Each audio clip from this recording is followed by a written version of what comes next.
On 7, siis hakkame pihta või? Olgu. Okei. No nii, nagu ikka, eks ole, tere tulemast sariüritusele Õhtud Eesti Ulmega, mida me kord kuus peame ja tänane raamatuesitlus on siis Triinu Merese teistmoodi tavaline jutukogu esitlus. Ja täna ma istun ise jälle siin ees ja vaatame, mis sellest asjast välja tuleb. Ehk siis ma mingeid erilisi küsimusi otseselt ette ei valmistanud, sellepärast, et ma just lõpetasin ise selle lugemise ja nii-öelda mingisugused muljed on. Ja siis ma katsun neid muljeid siin kuidagi kokku võtta ja siis aeg-ajalt sellest tõukuvalt äkki tuleb mõni küsimus ka.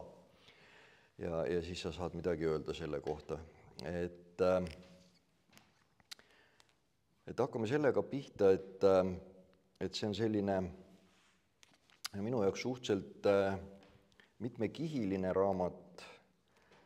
Siin on paar vanemat juttu küll ka, aga suurem osa peaks olema uued, eks ole, suhteliselt. Nii ja naa. Nii ja naa. No vähemalt avaldamata. Ma arvan, et seal sees on kõige esimene jutt, mille ma üldse nagu sellisesse formaati valasin näiteks aastast 1999. Okay. Eelmisest sajandist. Eelmisest sajandist. Ja noh, siis see läheb tegelikult üsna sujuvalt nagu läbi aastate, aga ega ma siis kõike varem nagu avaldanud ei ole. See teistsugune südamelugu on 2005 äkki. Aga neid asju, mis sa nagu oled varem kirjutanud ja nagu sa ütlesid, et sa ei ole avaldanud, läksid nad enam-vähem nii, nagu nad olid või sa tegid midagi ümber? Tegid ümber. Selles mõttes, et ka Joosta oma varju eest sealt on mingi 2 lauset maha võetud ja kuskile mingi täpsustav sõra topitud ja noh, mingil määral. Okei, see on niisugune pisikene kohendamine, eks ole, suhteliselt, aga et ikkagi, kui sa neid ka ümber ikkagi tegid, siis nad on ikka uued, eks ole. Jah. Ja tagakaanel öeldakse küll sinu kohta, aga eelkõige ilmselt siis selle konkreetse raamatu kontekstis, et Triinu Meres kui muinasjutuvestja on pannud hulga erinevaid jutte kokku. Ja mulle tundub, et vähemalt selle raamatu seisukohast on see nagu täiesti õigustatud, see määratlus muinasjutuvestja. Sest siin kogumikus mitmed lood meenutavad siis kas oma olemuselt või jutustamisstiililt just neid muinasjutte. Ja ka just selliseid, isegi mitte et lihtsalt muinasjutte, et ma ütleks, et need on niisugused nagu mõneti nagu mõistujutud või nagu vanasti öeldi tähendamissõnad. Et seal on nagu mingisugune kiht, ilmselt veel, vähemalt su enda jaoks ma arvan, et on, ma ei tea, kas lugeja selle alati üles leiab, aga on see nii? Jah, ma hea meelega ütleks midagi pikemat, aga jah. Aga ei, sa võid pikemalt ka vastata. Mul lihtsalt ei ole midagi öelda. Okei. Et sellised muinasjutu... Mul tuli meelde, mida öelda. Et nii palju, kui seal on nagu konkreetseid muinasjutte, siis ma olin selle peal väljas neid kirjutades, et ei oleks nagu päris sükse tavalise mustri järgi, et juhtuvad just need asjad, mida sa ootad, et aha, see on muinasjutt niimoodi ta läheb. Jah, sest ka need jutud, mis ei ole muinasjutud, ma ütleks, et ei lähe enamasti nii, nagu sa ootad, et üks jutt peab minema. Et nad käivad kuidagi mingid oma radu, need jutud, ja mõned neist ei ole nii võib-olla muinasjutu moodi kui teised. Ja sellepärast tekkis minul ka selline mulje mingil hetkel, et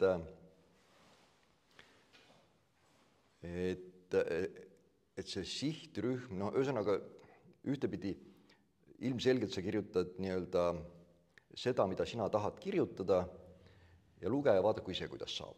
Põhimõtteliselt küll, jah. Jah, ehk siis selline paduulmelugeja võib mõnes kohas hätta jääda, sellepärast et üsna paljud neist lugudest on sellised, kus niisugust lineaarset lugu nagu hästi välja ei kooru või mitte et lihtsalt ta oleks kuidagi natukene hakitud ajaliselt, aga nad ei ole olemuselt ka sellised väga lineaarsed.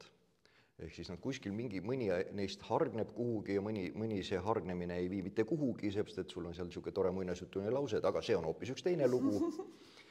Ja siis ta ei ole nagu selline, ükskord me siin vaidlesime selle üle, mis asi on kanooniline ulme seal suvisel kokkutulekul, et kus see kaanon tekib, et see kindlasti päris kanooniline ulme ei ole oma ülesehituse poolest.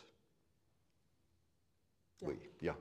Ma põhimõtteliselt olen sinuga nõus, aga kui me võtame, et Hyperion on ka ikkagi nagu väga ulme, siis ega ta ka ei ole siuke lineaarne.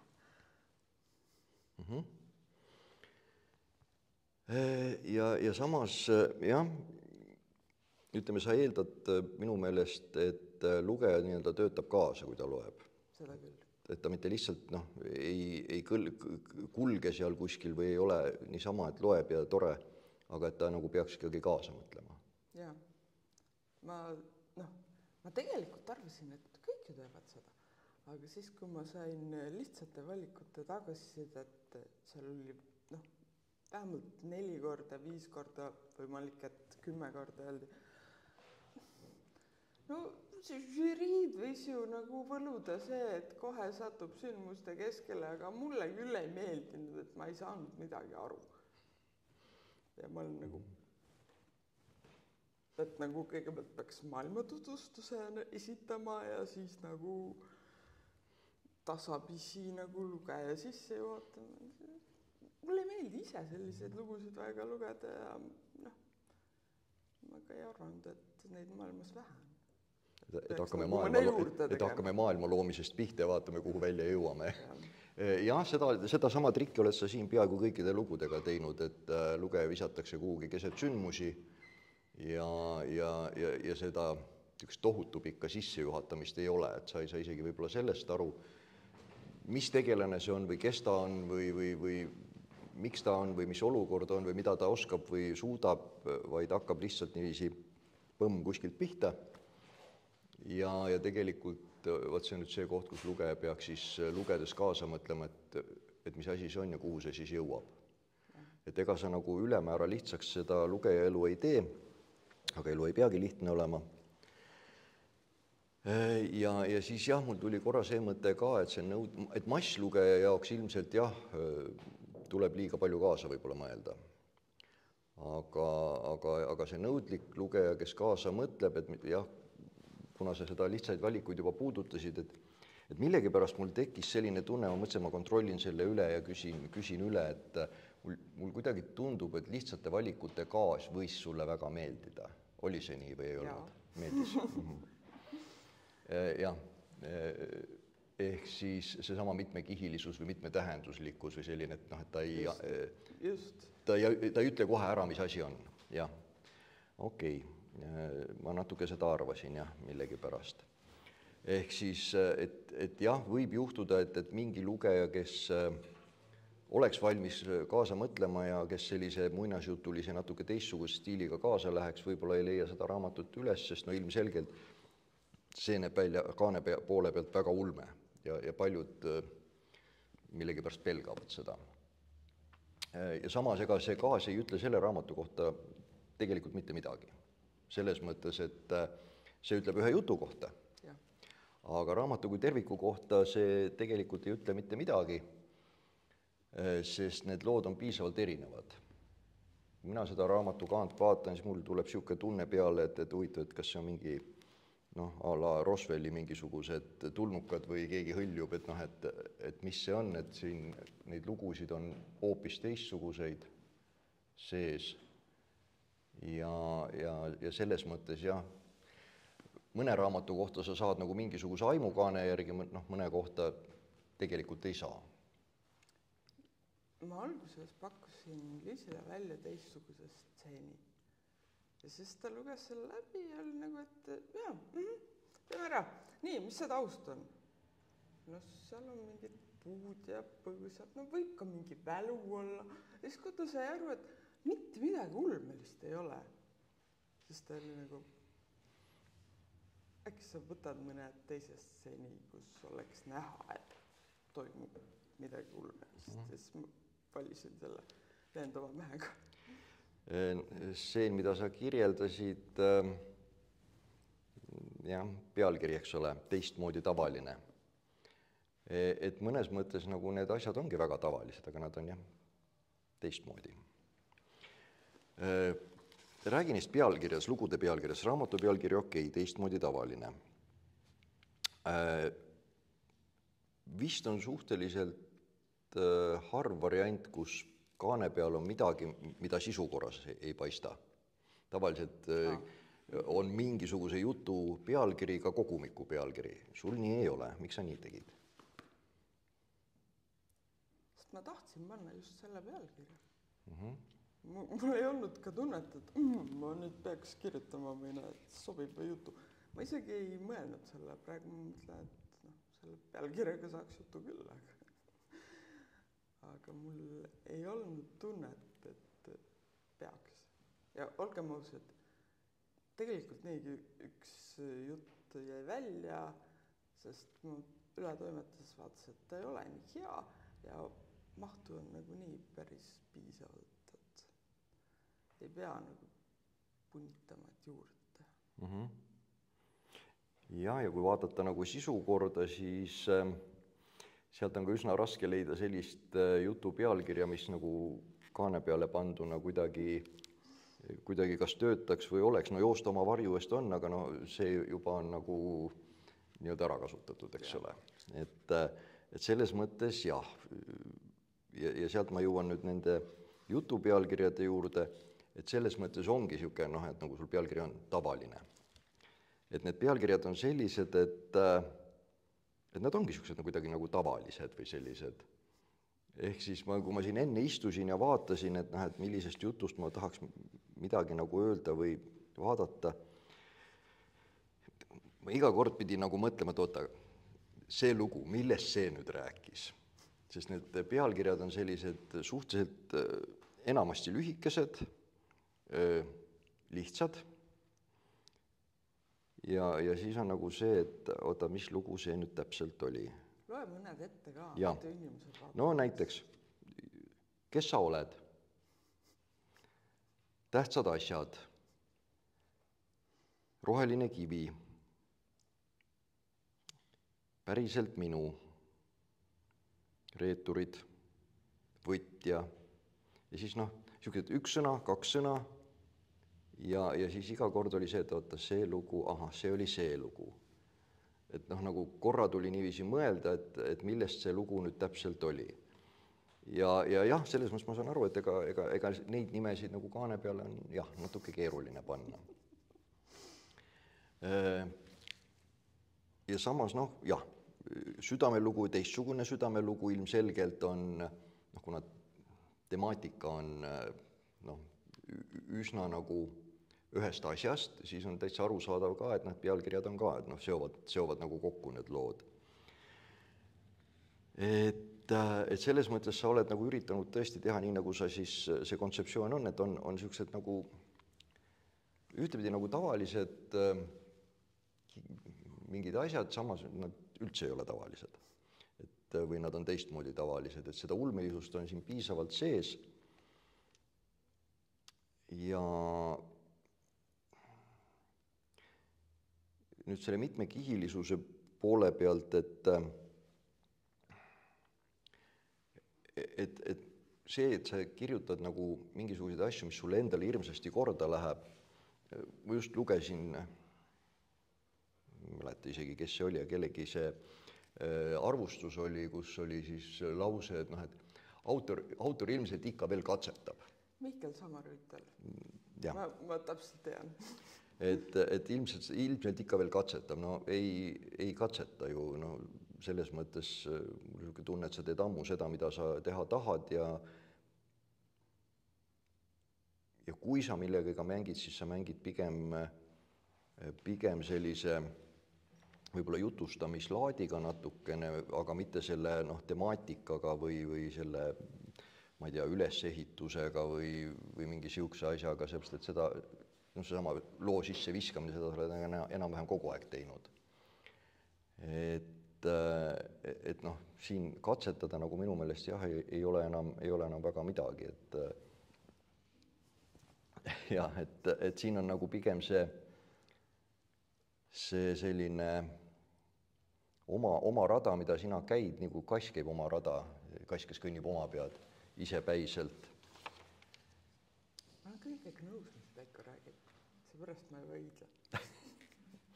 ja seesama, eks ole, et kus minu jaoks need asjad välja tulid, sa võid kohe vahele rääkida igal hetkel, ära lase mul seletada, sina oled autor.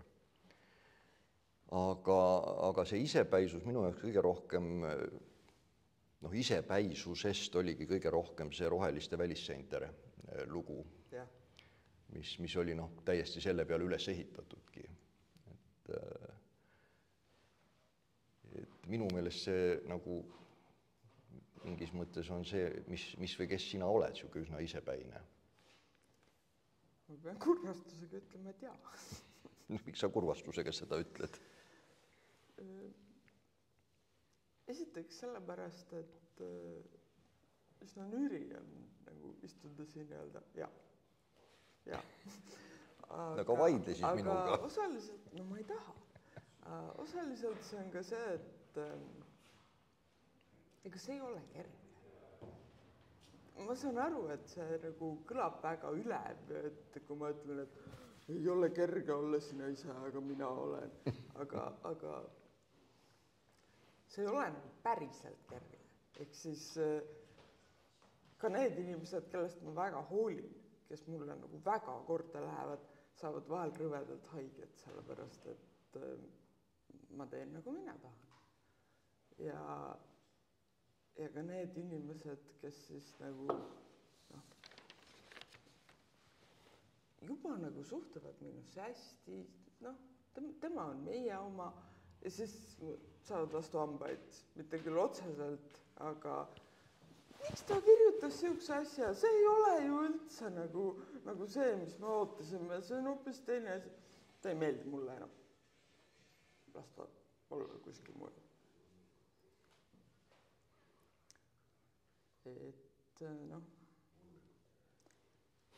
Ma mõnikord tahaksin olla nagu normaalsem ja tavalisem, aga tõsi on ka see, et ma olen üritanud ja ikka ei lähe hästi.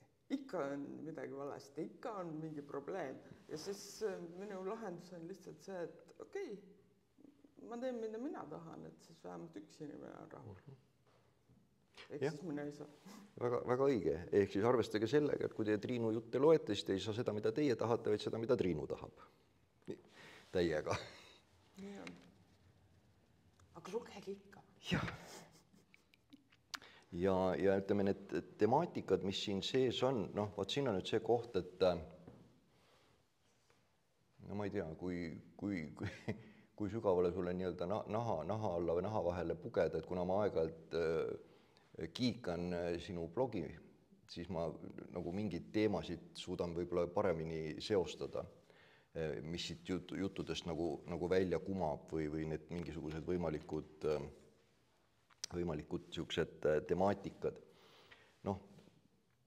Esiteks selles oma muljetuses, mis ma ka värskelt tegin, just kasutasime sellist sõnastust ka, et selline feministlik kirjanik või feministlik kirjandus on minu meelest nagu sõimusõnad, aga et kui keegi sellest, minu sõnastus oli naisesusest nagu kirjutab, siis sina seda teed, et sul on see siin raamatus ka päris kõvasti sees. Peaaegu kõik peategelased on naised. Ma ei mõtlema, sest ma üritan meeldada. Jah, ütleme, et seal Pilvepoja jutus Vaat see pilvepoja jutt, okei, tahad sa sellest natukene rääkida midagi, sellest pilvepoja jutust? Siis ma ütlen pärast ühe lause. See on niisugune jälle hästi muinas. See ei ole kõige vanem jutt, mis siin kogus on, aga ta kuidagi minu jaoks see on nagu niisugune siis, kui ma olin juba noor naine, aga mul oli veel nagu väga mälus see, et mismoodi mulle tundus, et kuidas nagu lapsena asjad käisid ja kuidas nagu võiks olla. Ja siis ma kirjutasin selle loo, mis mingil määral on hästi klassikaline muinasjutt. Ehk siis saab tüüp, ma ei saa öelda kangelane, tüüp, pilvepoeg, saab ülesande, koosneb 3 osast ja siis ta muudkui käib ja lahendab neid ülesandeid ja siis lõpuks lahendab ära, yes. Too 3 asja. Jah, aga samal ajal seal loos on nagu on armulugu ja samas see ei ole nagu siuke armulugu, et sa päriselt ära arvad, et mis nüüd täpselt juhtub ja isegi kui sa nagu enam-vähem saad aru, et see on ikkagi see, siis lõpp nagu ütleb, et võib-olla siiski ei ole päris nii lihtne. Ja mul on tunne, et see oli ka nagu umbes see, kuidas ma üldse suhtusin elusse tol ajal, et nagu on reeglid ja nagu nii käib, aga võib-olla see ei ole päris nii lihtne. Et see oli siis lugu pealkirjaga Teistsugune südamelugu. Ja miks ma väitsin, et väga suure osa lugude peategelased on naised, siis minu jaoks töötas see lugu hästi kummalisel moel. Ja selles mõttes hästi huvitavalt, et sa loed, see on suhteliselt ka pikk lugu, võrreldes mõne teisega, siin üks neist pikematest. Ja terve see lugu räägib, et sellest pilvepojast, eks ole, et peategelane nagu on pilvepoeg. Ja siis, kui ma jõudsin päris lõppu, mina sain nagu lõpuks hoopis sedamoodi elamuse, et tuhkagi, tegelikult oli Laane kuninganna peategelane. Kuigi räägiti kogu aeg pilvepojast. Ja. Oligi nii või? Ma ei tea, kas ta oli peategelane, aga ta oli nagu, ta oli see, kellel oli kandev liin, kes nagu... Et tegelikult käis nagu jutt väga palju ikkagi temast, kuigi temast väga ei räägitud. Ja teine siuke samasugune efekt tekkis mul jutuga Preili Röövel ja koerad, kus oli see, mis ta oli, Kata või? Midagi sellist. Kata vist oli jah, ta nimi. Mis ka Katu olla? Või Katu, jah. Ja täpselt samamoodi. Jutt käib Preilnast ja jõmikast ja koertest ja jälle täpselt seal viimases lõpus mingi viimane lõik, siis sa saad aru, et oot. Tegelikult see Katu, kes on jutustaja, tegelikult ta räägib mingit hoopis teist lugu, enda lugu mingil moel hoopis. Et võib-olla natuke vähem kui selles teistsuguses südameloos, aga jälle, et see rõhuasetus läks kuidagi lõpus teise kohta või teistmoodi. Ja mis oli jube tore, et ega sa kuigi otse seal ei ütle, et sa pead ise tööd tegema, eks ole, et saada aru, et mis asja, mis lugu ta tegelikult sulle siis nüüd rääkis parasjagu. Et need olid sellised vahvad siuksed vindiga lood. Ja siis jah, sest ülejäänutes ju peaaegu ikkagi ongi ju kõik tegelased, naistegelased, peategelased sisuliselt. Need 2 vist on siuksed. Kardavasti. Ja. Ja siis päris palju lugusid on sellised, kus on siis need just hiljaaegu jälle huvitav kokkusattumus, see oli kas nädalapäevad tagasi ainult kuskil mingi üsna hiljaaegu oli mingisugune tohutu pikk artikkel kuskil kas Postimehes nendest neuroerilistest. ja siin on ju ka tegelikult hästi mitu juttu on sellised, kus on need koondnimega võiks siis öelda äkki, et neuroerilised. Nad on hästi huvitavalt nimetatud niisuguste üldnimedega, et on võtjad, on lõikajad, on lööklased, okei, lõikajad üldiselt ei ole nagu kuidagi erilised, välja arvatud see konkreetne peategelane, aga need võtjad ja lööklased, et niisugused huvitavad nagu niisugused koondnimed mingisugusele, mingile seltskonnale, kes on kuidagi teistmoodi. Ütleme nii, et mina ütlen nii, et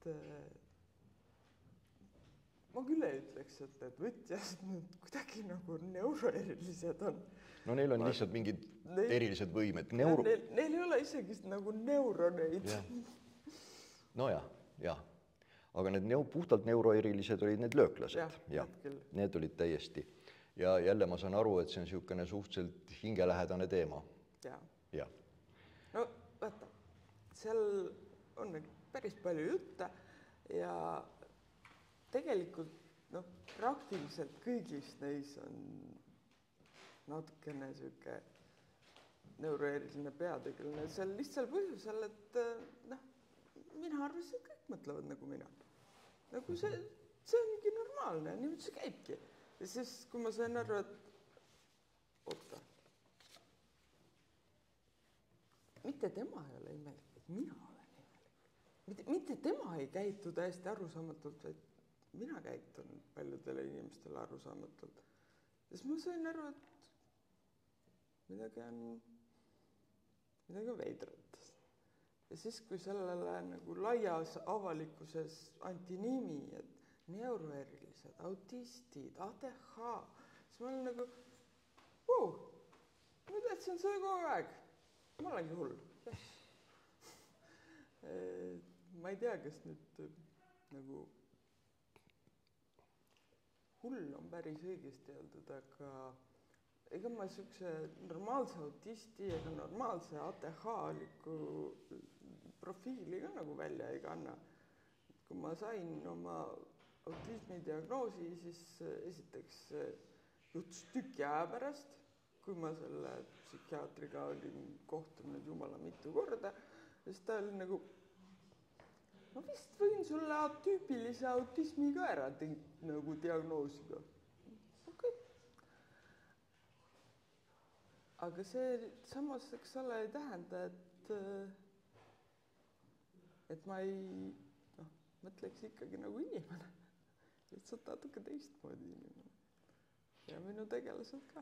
No eks see, kes on imelik, sõltub alati sellest, kus poolt vaadata.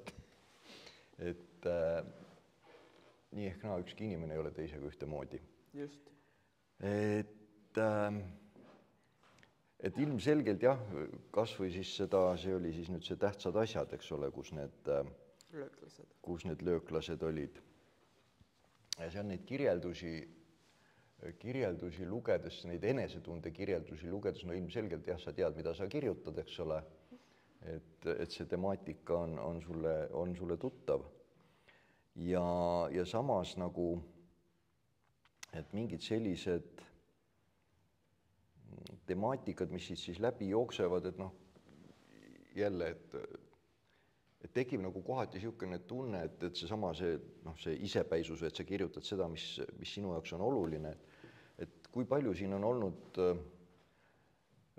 seda, kuna sa ütled, see on hästi pika aja jooksul ka tehtud, et kui palju ongi olnud vaja nii-öelda neid asju enda jaoks lahti mõtestada, ära sõnastada, kuidagi kirja panna, et mingid asjad läheksidki su enda jaoks paika nagu? See on väga hea küsimus.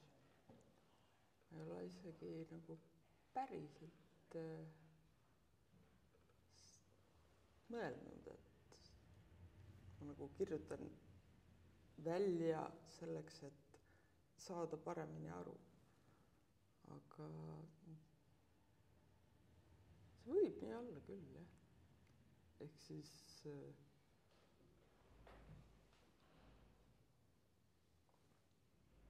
kui ma sukeldun mõttesse sügavamalt sisse, siis ma saan nagu sellest teise nurga alt saan ka vaadeldud ja rohkem aru, jah, on küll nii. Jah, siis noh, ütleme see sinu isepäi kulgemine muutub ka nagu palju arusaadavamaks, eks ole, et noh, miks sa seda oled teinud ja mis radu sa siis oled kulgenud.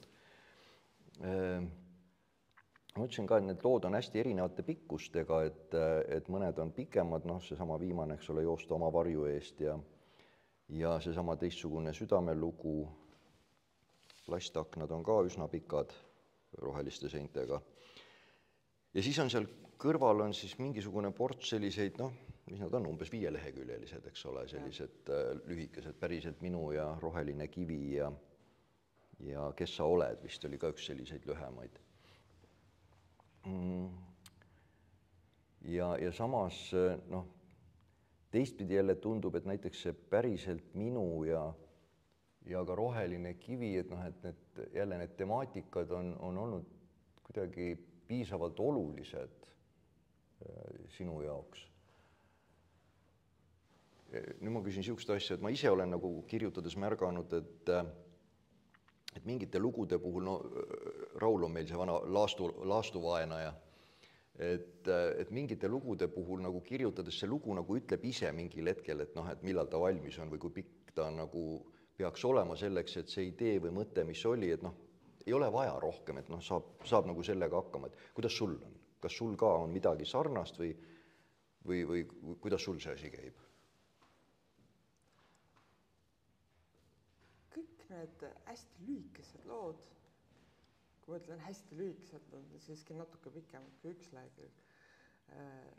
Kõik nad on nagu noh, mingi konkreetse asja ütlemiseks. Ehk siis enamasti, kui ma hakkan kirjutama neid pikemaid lugusid või romaane, siis mul ei ole nagu mingit sükest, et see on mu sõnum, seda ma tahan öelda. Ma hakkan kirjutama ja panen kõik sisse, mis nagu vähegi seest tuleb. Aga need hästi lühikesed lood on need, kus ma enne tean, mida ma tahan öelda ja siis panen nagu selle siuksesse vormi, et see nagu töötaks vähemalt minu meelest. Et need on nagu sellised ideepõhised asjad ja kui idee saab väljendatud, et noh, siis polegi ju rohkem vaja. Ja? No siis on midagi natuke sarnast, nagu see minu kogemus on, et ei ole rohkem vaja, sellepärast, et noh, see, mis oli vaja öelda, sai öeldud. Ja noh, tundub jah, et seal on jälle tõesti, eks ole, mingisugused olulised teemad, jälle kuidas minule lugejana tundus, sa saad nüüd jälle öelda, et kas sina mõtlesid kuidagi teistpidi, et näiteks rohelise kivi puhul minu jaoks töötas see lugu niimoodi, et see jutt ei olnud hundist ja see hunt ei olnud hunt, vaid see oligi lihtsalt nii-öelda hirm. Oma hirm pigem. Ma ei tea, kuidas ta sinul mõeldud oli? Kardan, et ma ei mõelnud nii sügavalt.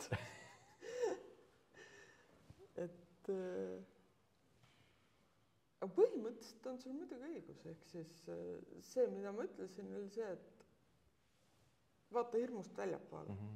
Ära mine sinna hirmu sisse ära, vaid vaata väljapoole ja kõik saab korda siis kuidagi viisi. Ja noh, teine teema kindlasti, mis seal ju ka sees on ja mis sul väga paljudes lugudes sees on see erinevad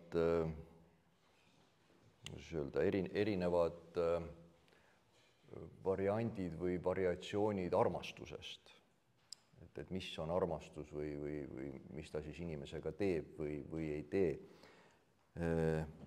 Mismoodi on olla keisrinna oli üks niisugune lugu minu jaoks, kus see teema oli nagu hästi kõvasti esil.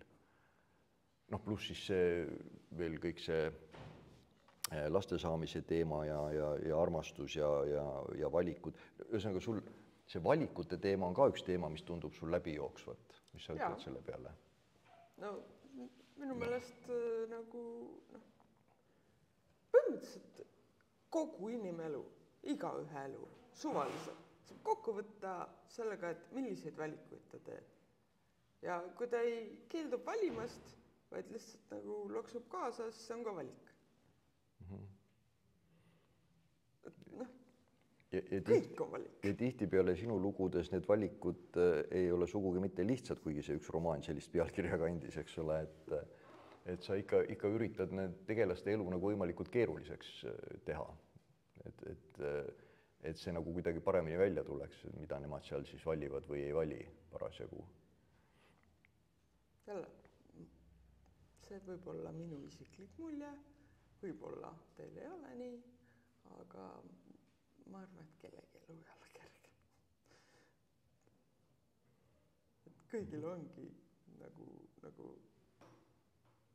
väga rasked ja ebameeldivad, no ma ei tea, kas ebameeldivad, aga kindlasti rasked valikud, aga lihtsalt see, mida mina teen, on see, et ma loon sellised situatsioonid, kus see tuleb teravalt välja. Et nagu lugejal võiks selge olla, et milles on probleem, mitte et ma siin 30 aastat olen elanud ja võib-olla peaks elama teistmoodi, aga võib-olla ikka oma naisega edasi, ei tea, vaatame, võib-olla 3 aasta pärast otsustab ümber. Ja samas sa vist ei tee nagu ka üheski loos kunagi niimoodi, et sa ei anna lugejale ette, et umbes, et kas valik on õige või vale või hea või halb või ühesõnaga, et sihukest asja ei ole. Et nad teevad oma valikuid, sellega siis kaasneb midagi ja põhimõtteliselt on nende asi siis selle valikuga elada ja aru saada, mis nad tegid ja lugejal siis samamoodi ise mõelda, et mis see siis nüüd oli, mitte see, et sina nüüd ütled, et no nii, eks ole, siiapoole ja sinnapoole ja asi selge. See on jälle see asi, et mulle ei meeldi endale lugeda selliseid lugusid, kus on selgelt head ja pahad.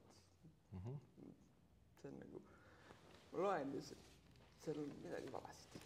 Selles mõttes võt see sama, et head ja pahad oli väga parajalt põnev tegelane seal selles samas Keisrina jutus, kus ta siis nüüd see nõunik Le mingisugune prantsuse nimega tüüp oli. Just, ma ütlen veel 3 korda, Lõskelera. No vot, ma ei hakka oma keelt väänama, eks ole. Et see oli jah, selles mõttes oligi niisugune parajalt põnev ja ambivalentne tüüp, et sa hakkad lugema ja algus mõtled võib-olla ühtemoodi ja pärast mõtled temast hoopis teistmoodi. Tegelased ise ka. Et see oli vahva, et tegelased ka mõtlesid nagu alguses kuidagi nagu natuke ühtemoodi ja pärast võib-olla natuke teistmoodi temast. Nii et selles mõttes on jah, otse sama, millega me pihta hakkasime, et ega sa ei lase seal lugeja seal mugavustsoonis olla, et ta peab nagu jälgima, mis toimub ja kaasa mõtlema. Mis oli üks hästi kummaline elamus minu jaoks? Jälle hästi tore, et täiesti sellest tavapärasest mingist ulme teemast kuhugi sõitis välja ja see oli nii kummaline. See oli siis seal võtjas oli siis see osa, kus räägiti siis Haapsalu raudteejaama kaitsmisest punaste vastu, kui nad seda mineerida üritasid. Ja ma olin suhteliselt hiljaaegu just lugenud nimesid marmortahvlil, mis rääkis täpselt sellest samast ajastust ja oli kubinal täis sarnaseid siuksi natuke jaburavõitu lugusid sellest, et kus olid punased, kus olid valged, kes oli kes, kõigil on ühesugused segased mundrid seljas, lipi peal, lapi peal ja siis nad teevad mingisuguseid asju, mis terve mõistus järgi mõeldes võib-olla alati ei ole kõige loogilisemad ja see oli täpselt sellesse ritta. See oli see koht, kus ma mingil hetkel oli see, et oota, mis asja ma praegu loen üldse. Okei, ma loen Triinu Ulmekat, ma ei loe nimesid marmortahvlil, et selle tegevustiku järgi oleks nagu täiesti siuke tunne, et see oli üks mingisugune episood kuskilt sealt, et nii, ühe tüübi nimi seal Haapsalu raudteejaamas on äkki Ahas. ei olnud. Et see oli nagu selline, et kus see siia sai nüüd äkki? Iseenesest jutu endaga, jutu tegevustikuga ju otseselt sellel asjal ei ole nagu mingit seost. Kus sa ta võtsid selle Haapsalu raudteejaama? No Haapsalu ma võtsin sellest, et ma olin Haapsalus haiglas vahepeal päris pikalt. Aga selle raudteejaama, selle ma võtsin kuskilt Haapsalus, kui ma jalutasin, siis seal oli teadete tahvel. Või see ei ole teadete tahvel, see on umbes nagu, siin majas elas, aga siuke natuke suurem, natuke pikem ja siis ma lugesin selle jutu läbi ja oli nagu, vau, kurat, päris lahe lugu.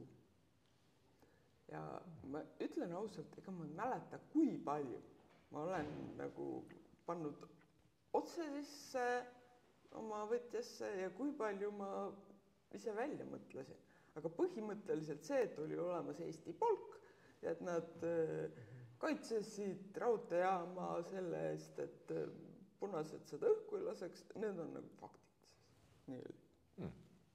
Ühesõnaga, et ikkagi seal on see päris ajalugu taga. Jah. Lahe.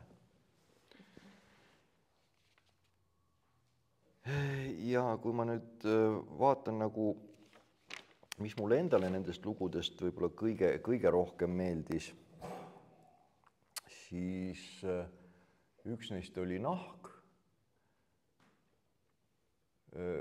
Ma tean, ma lugesin hiljaaegu just kuskil, sa isegi kirjutasid, et sa ei saa siiamaani hästi aru, miks kõik seda nahka armastavad. Aga no oli hea lugu, Aga miks sa sellest aru ei saa, miks see kõigile nii väga meeldib? Sest ma kirjutasin selle irooniaga. Ma kirjutasin selle, et te tahate, et nagu naine kirjutaks ilusatest naistest ja armastusest. No ma kirjutan teile ilusatest naistest ja armastusest, aga ma ei olnud üldse valmis selleks, et see lugu nagu päriselt rahvale meeldibki. Nagu...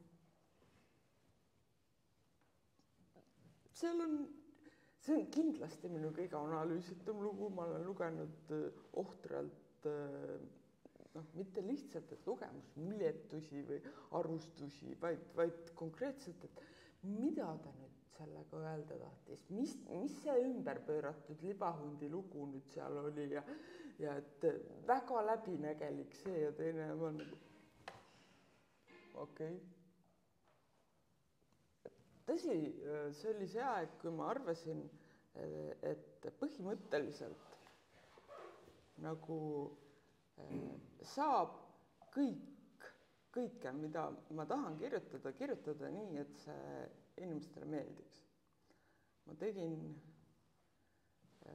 selle looga, mis nüüd on Kuningate tagasituleku esimene osa, tegin katset, ehk siis ma panin sinna sisse lesbid, aga ma panin ka püssi laskmise, ohtralt venekeelset ropendamist ja seda, et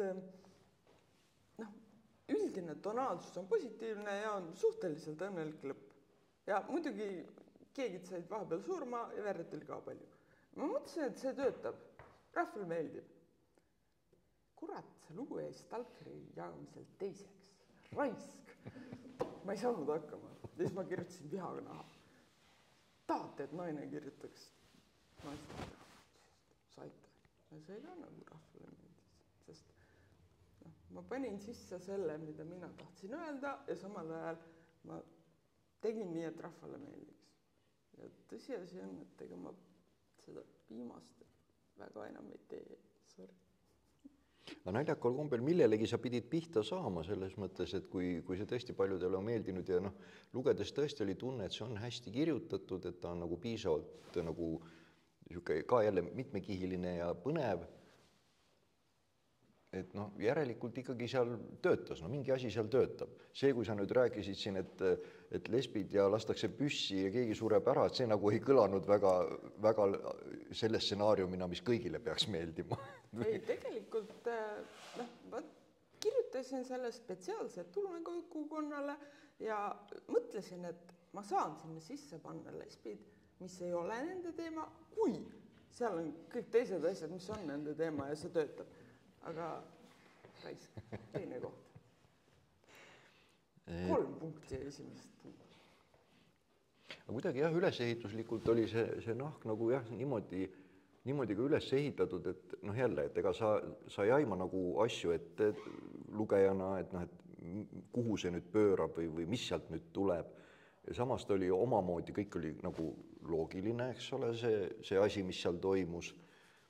Et noh, see kuidagi töötas. Ja teine jutt, mis mulle nagu sellest kogumikust meeldis,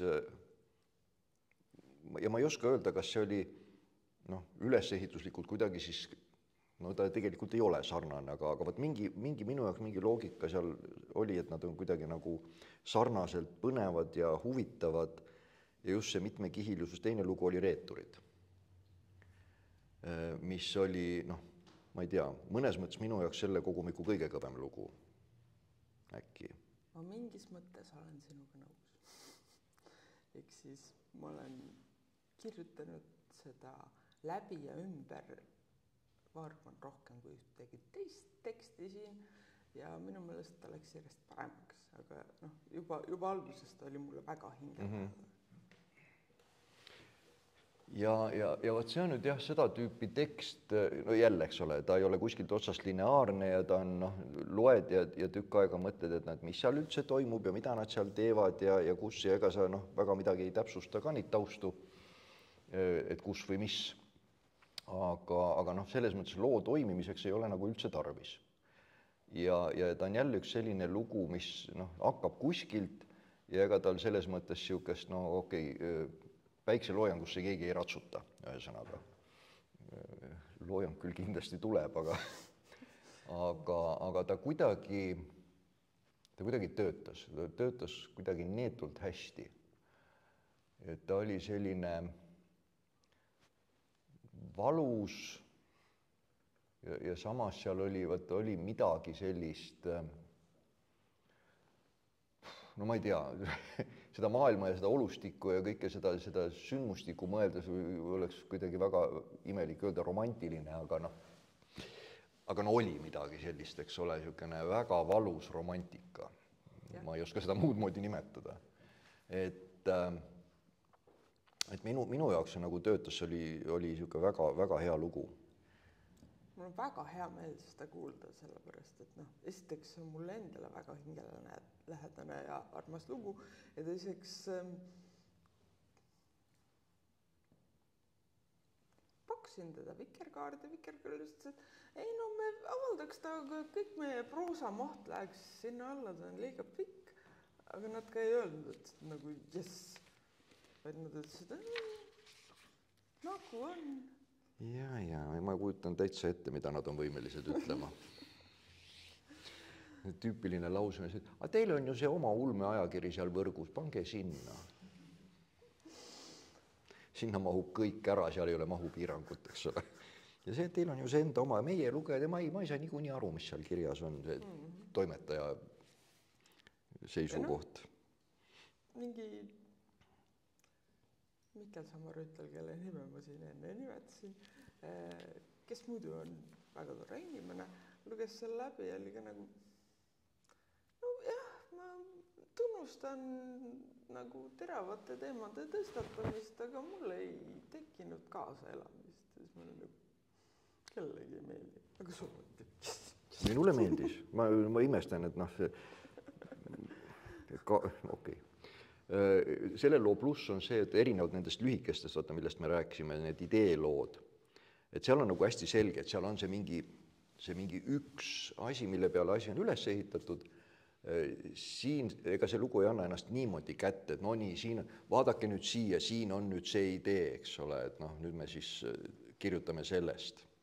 Et ta ikkagi jälle on selline, niisugune salakaval luurab kuskil ümber nurga ja piilub sealt, et selles mõttes juba selle tõttu nagu need lühemad lood,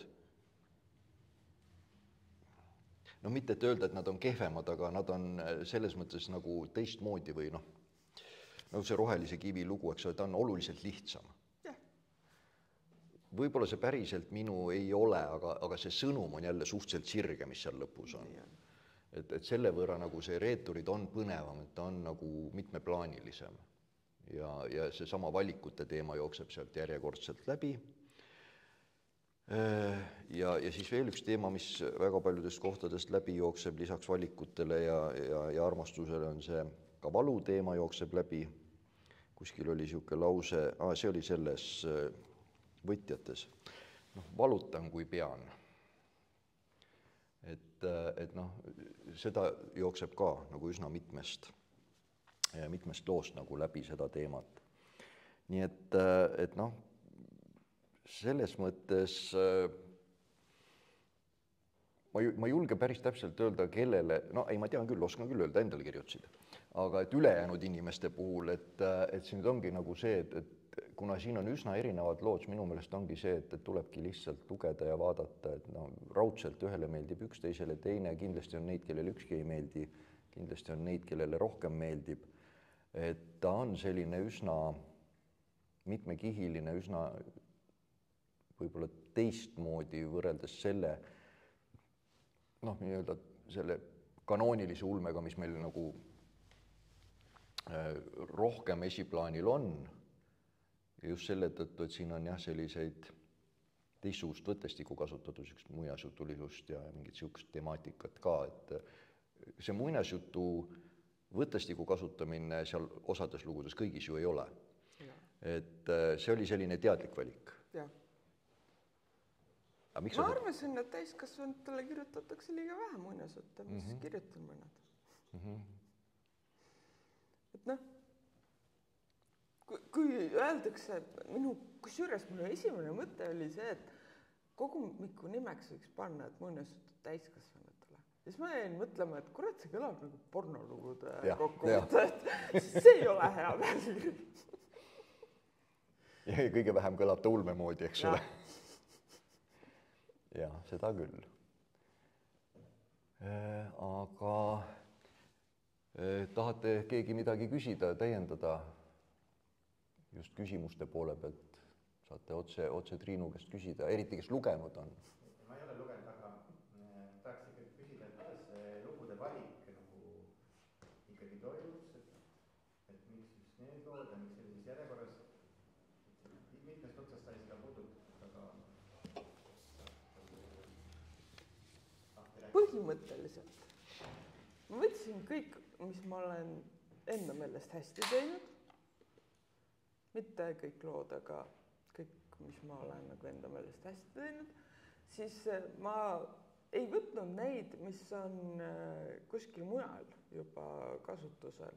Ehk siis, kuigi sa proovid olla heas, mis on minu raamat, on põhimõtteliselt 2 juttu ja siis lühike romaan. Ta ei ole päris lühiromaan, sellepärast, et ta annab romaani tähemärkide arvu täis, aga napilt. Ja siis omast ei jäta maha, lõpus on ka üks minu jutt ja nad kuuluvad sinna. Mul ei ole vaja neid uute kaante vahele panna. Aga siis ma võtsin kõik, mis ma olen teinud ja mida ma ise hindan heaks ja siis ma hakkasin neid järjestusse panema. See oli päris, kuidas ma ütlen viisakalt?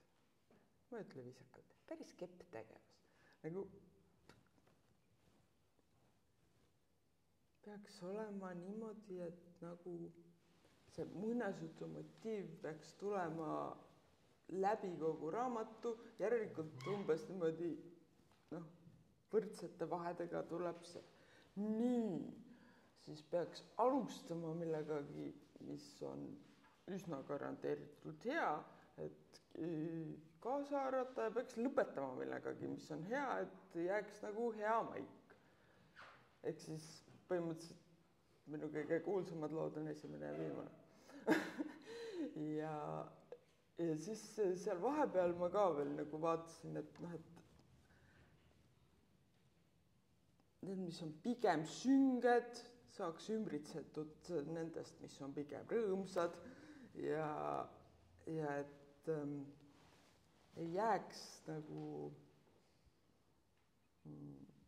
meeleolu kuidagi 2 loo järjestuses väga samaks ja no, siis ma lõpuks sain järjestuse kokku ja paremini ma ei osanud.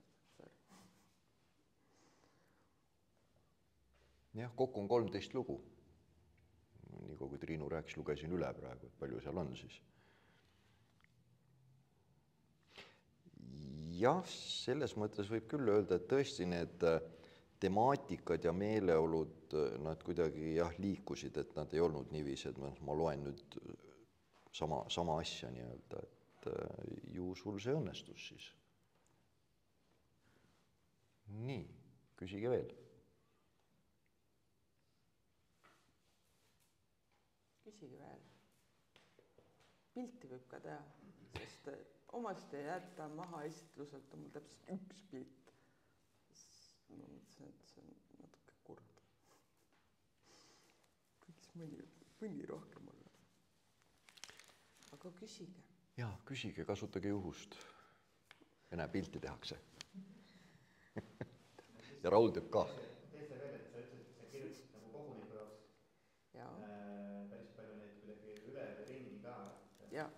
Et kas sa siis juba nagu, ma ei tea, kas sa siis teadlikult kirjutasid neid lugusid erinevamaks või just ühtlustasid või oli sul mingid sellist eesmärki kaasa? Ma kirjutasin lihtsalt, siis ma ei olnud veel järjestust paika pannud, ma lihtsalt võtsin, mis tuli, see oli vist tähestiku järjekorras näiteks ja kirjutasin lihtsalt paremaks, et ta oleks nagu, ta oleks nii hea, kui ma oskan. Aga seda, et kogumiku terviku juures, et kuidas nad just mängivad, seda ma lihtsalt vaatasin siis, kui nad valmis olid. On ka inimesi, kes valivad oma loole pealkirja juba ette ära ja siis kirjutavad loo. Mina tavaliselt kirjutan loo ära ja seal on, mis sinna pealkirjaks panna. Mis nagu võtaks kokku selle, mida ma tahan öelda. Mõte sellepärast mul ilmselt ongi sellised pealkirjad nagu, kes ma olen. Mis ei ole väga informatiivne tegelikult, aga see samas on hästi informatiivne. Räägib sellest, milles see lugu on. Aga selle ümberkirjutamisega sa nagu kirjutasid teda siis nii-öelda stiililiselt või kirjatehniliselt või kuidagi paremaks, ega sa ideestiku kallale ei läinud või läksid kuskil? Ma ei tea küll, et ma oleks läinud. Kuigi see ei ole kuigi. See on lihtsalt asi, mis mulle tuli meelde, et viimase loo ma lõpetasin augustikuus. Ehk siis Keisrinna lugu, see on kõige värskem.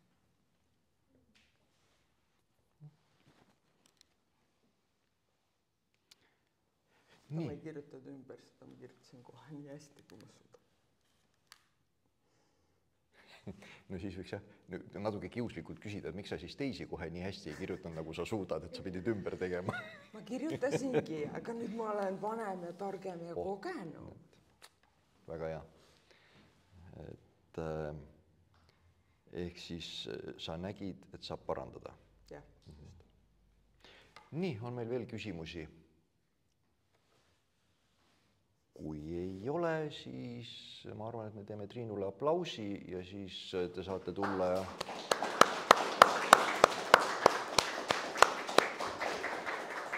saate tulla autogrammi võtma, raamatut ostma, Triinuga rääkida. Kuu aja pärast me kindlasti tuleme kokku, aga ma ei oska veel öelda, miks me kokku tuleme.